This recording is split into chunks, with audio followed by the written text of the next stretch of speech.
mais non moins attendu ce qu'on attend de la part de Dieu. Donc j'aime bien toujours le rappeler au début. Vous voyez des gens venir parler ici, mais est-ce que même les gens qui viennent parler ici, les hommes de Dieu ou les pasteurs, ou les anciens, les enseignants, on s'en remet à Dieu parce qu'on croit que la parole de Dieu a le pouvoir de sauver nos âmes. Donc peu importe mon intonation ou mon accent du sud, mon élocution, ce qui compte c'est l'Esprit de Dieu. Lui seul a le pouvoir de faire ce qu'il a à faire en vous et en moi. Moi d'abord. Alors prions, Seigneur Jésus, merci pour déjà ce qui se passe ici, le fait que les gens soient là, c'est pas naturel. Que les gens soient engagés, servent, accueillent les gens, nettoient l'église, préparent la musique, gardent les enfants, préparent un message, font le ménage, et toutes ces choses-là, pour toi. Et que les gens viennent juste écouter aussi, et que les gens préparent un repas, et que les gens préparent un temps de questions-réponses, et que des gens fermeront l'église. Tout ça pour toi, Jésus. Que ton Saint-Esprit puisse nous remplir, Seigneur. Sans toi, on ne peut rien faire, mais on peut tout par celui qui nous fortifie. Au nom de Jésus, Amen. Je voulais vous parler de quelque chose qui m'a, dans une étude que je suis en ce moment, une étude personnelle que j'ai partagée avec quelques personnes, je voulais parler du mensonge. Je vous dis juste un verset, c'est bien de commencer. Il y en a pas mal qui disent le sujet. Psaume 119, 29, 119, 29, le psaume. « Éloigne de moi la voix du mensonge et accorde-moi la grâce de suivre ta loi. » C'est une prière, hein, c'est un chant, c'est poétique aussi. « Éloigne de moi la voix du mensonge et accorde-moi la grâce de suivre ta loi. » Vous voyez, et il ne dit pas « aide-moi à ne pas mentir hein. ». Il dit, il y a une voix qui n'est pas loin, je te demande de l'éloigner. C'est-à-dire que c'est même pas fait la sortir de moi. Ouais, c'est intéressant hein, de bien penser ce que Dieu veut nous dire. Hein. En Jean 8, 32, il est écrit que la vérité, celle de Dieu, on est bien d'accord, si on la connaît intimement, nous rendra libres. Et donc je pose la question, à l'inverse, si nous n'avons pas une intimité avec la vérité, celle de Dieu, que se passe-t-il en fait? Si nous n'avons pas une intimité avec ce que Dieu dit, avec la parole de Dieu, que se passe-t-il? C'est assez simple. Le mensonge règne et il nous tient captifs. Ceux qui ont fait un peu de théologie, vous allez voir, c'est assez facile à comprendre. On connaît les trois ennemis de Dieu et donc du croyant. Le diable, le monde, c'est-à-dire tout le système organisé, hein, les gouvernements, les choses qui se passent finalement dans le monde, hein, et la chair, moi sans Dieu. On va le faire court. Donc le diable, principal opposant, le monde, un système organisé, peu importe où il est, comment il est, à quelle époque, dans lequel nous faisons partie, et la chair. Et vous savez ce qui les lie aux trois? Le mensonge. Le mensonge. Et vous allez voir, c'est plus subtil hein, que ce qu'on peut penser. Par exemple, on sait, tout le monde sait, et on apprend à des enfants que mentir, c'est pas bien. Vous êtes d'accord avec ça hein? Mentir, c'est pas bien. La deuxième phrase qui va venir, vous allez voir, elle est peut-être ça va être moins agréable. Mais on apprend aussi à ce même enfant grandissant que la réussite de ses études et son avenir professionnel seront la clé de la réussite de sa vie. Alors, est-ce que réussir des études, réussir sa vie, avoir un bon salaire, ça pourrait ne pas être de Dieu? Bien sûr que ça peut être de Dieu, si c'est fait avec Dieu. Mais penser que la réussite d'une vie, ce sont les études, l'accomplissement de sa vie, finalement, c'est une autre sorte de mensonge bien plus subtil que de dire « c'est toi qui as cassé le verre ». Non, c'est pas moi. Qui a cassé le verre? C'est pas moi. Ça, il ne faut pas le faire. On apprend. Mais il y en a des plus gros qui sont beaucoup plus subtils. Je viens de vous en dire un. Si tu réussis tes études, tu auras réussi ta vie. Vous voyez ce qui lie le système?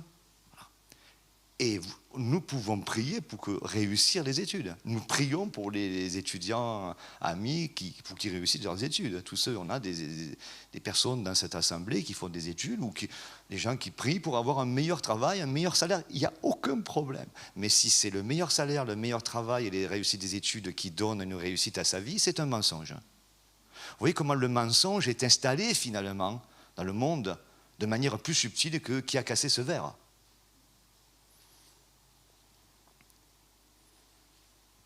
Donc en termes de mensonge, il y a le mensonge général, vous le connaissez quand on est chrétien, hein, mais pourtant qui a un grand effet. Hein, Dieu n'existe pas, chacun sa vérité, ou alors on a Dieu tous, on a Dieu tous en nous et ça permet à chacun un plein épanouissement. Donc ça, les croyants, en général, ils le savent.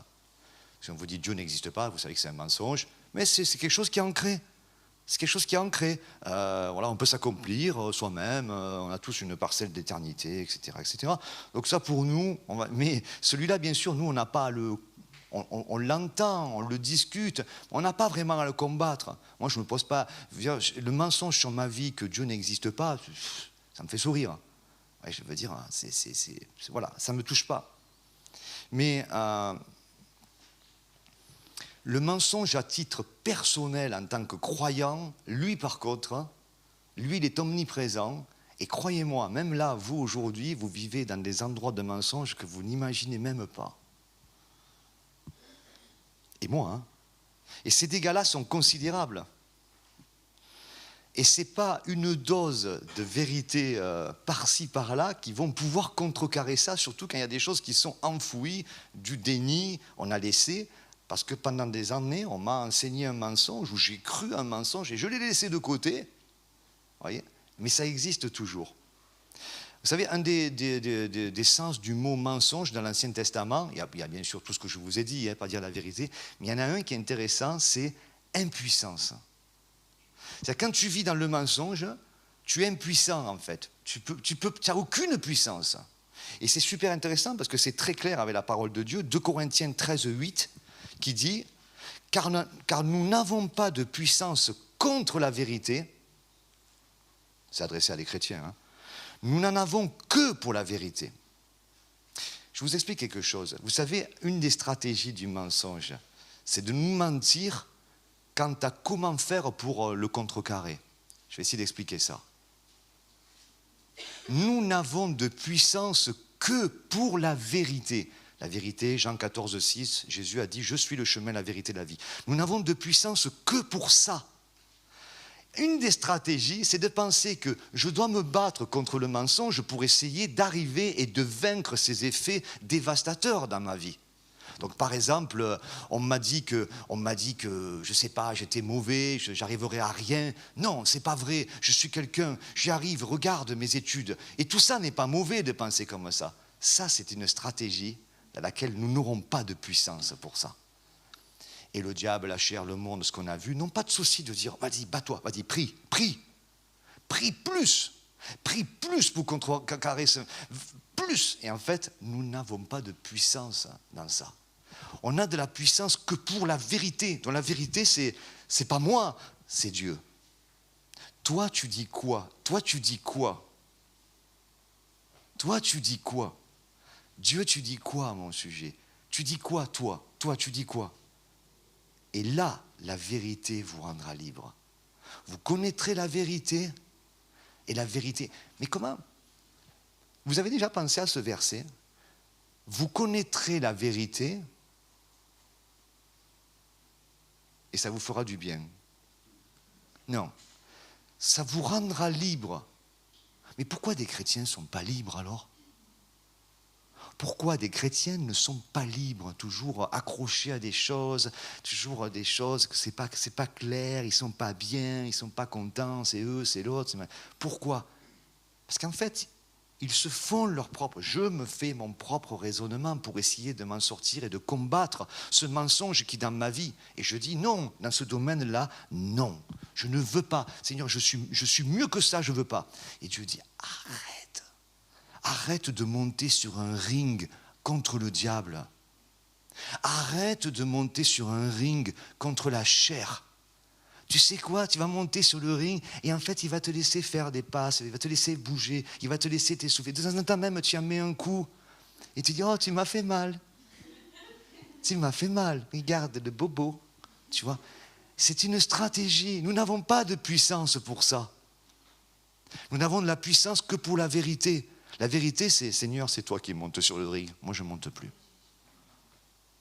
C'est toi qui mènes le combat. La bataille appartient à l'Éternel. C'est pas moi. Moi, je ne monte pas. Rien. Enfin, j'essaye. De temps en temps, je dis, qu'est-ce que tu fais là? Descends. Descends. Descends. Ça prend trop de coups, quoi. Je prends trop de coups. Et surtout, je m'épuise. Parce que une des stratégies, c'est bien de me faire bouger, de me faire m'activer, de me faire me défendre, de réfléchir à de nouvelles techniques. Je m'amuse avec le ring, hein. Pasteur Yvan l'expliquerait mieux que moi, hein. Mais je peux comprendre. De réfléchir à de nouvelles techniques, de manière de respirer, de manière de me positionner, des assouplissements, des meilleures manières de frapper. Et là, sur le ring, c'est une régalade pour nos ennemis. Vas-y, combat. Vas-y, je te laisse durer. Tant que tu es là, je sais où tu es. Et c'est épuisant. Ouais. C'est épuisant. Et je ne suis toujours pas guéri du mensonge. Parce que pendant que je fais ça, le fond ne se traite pas.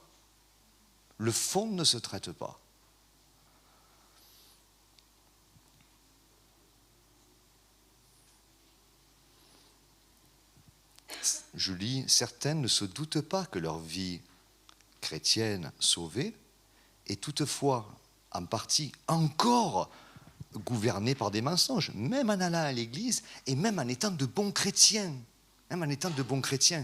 Des mensonges enfouis, cachés, oubliés même.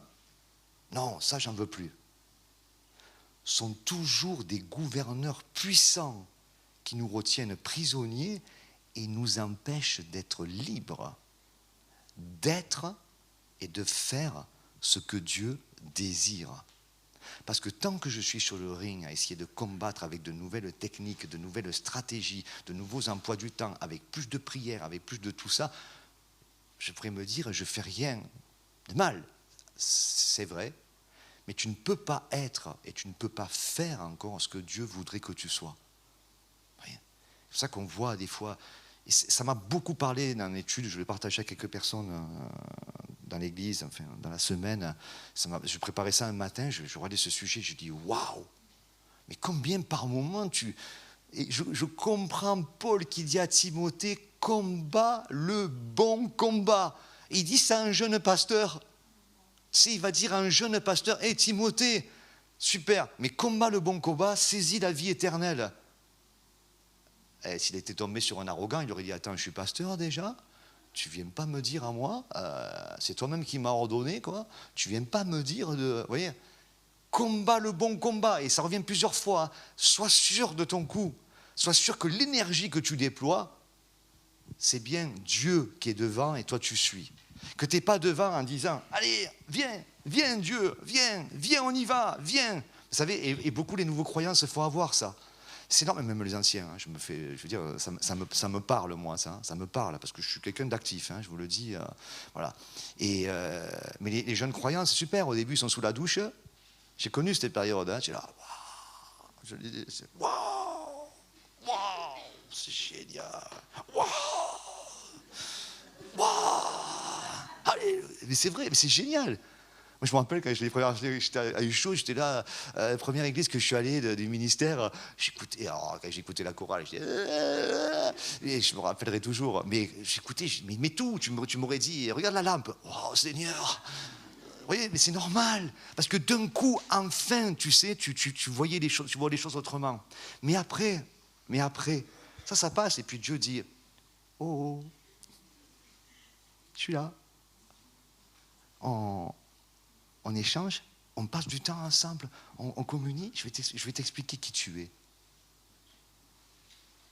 Je vais t'expliquer qui tu es. Je vais t'expliquer qui je suis, il va dire Dieu. Et du coup, plus tu sauras qui je suis, plus tu vas savoir qui tu es. Je ne l'ai pas entendu comme ça, mais c'est ce qui se faisait. Je vais te montrer ton appel. Parce que tu as un appel. Là, je ne sais pas combien vous êtes. Vous avez tous, quelque chose que Dieu vous a donné qui sert à l'édifice du corps de Christ qui est l'Église. Entendez bien ça. Chacun là, le premier, qui a entre 12 et 15 ans là? Levez la main. Bien, on en a une. Donc je prends la plus jeune, parce que plus tôt ça peut, mais là j'ai quand même de raison de comprendre. Cette jeune fille, Dieu a mis en elle quelque chose qui me sert à moi, à Pasteur Johan, à vous, à chacun, donc chacun ici. Si vous ne le savez pas, c'est que déjà vous êtes dans un principe que le monde a installé, que votre âme a installé, que le diable a installé, pourvu que vous alliez à l'église dimanche prochain et que vous restiez assis là. Et c'est déjà bien, c'est mieux que d'aller au PMU, on est bien d'accord. Mais ce n'est pas le but de Dieu, c'est l'édifice bien coordonné, se fortifie les uns les autres par la force que Dieu donne à chacun. Donc mademoiselle à l'arrière, mademoiselle, j'ai besoin de toi. Je ne sais pas pourquoi, mais j'ai besoin de toi. Il a besoin de toi. Ils ont besoin de toi. Parce que Dieu t'a donné quelque chose que j'ignore, peut-être toi aussi. Et etc. pour chacun. Que Dieu vous bénisse. Amen.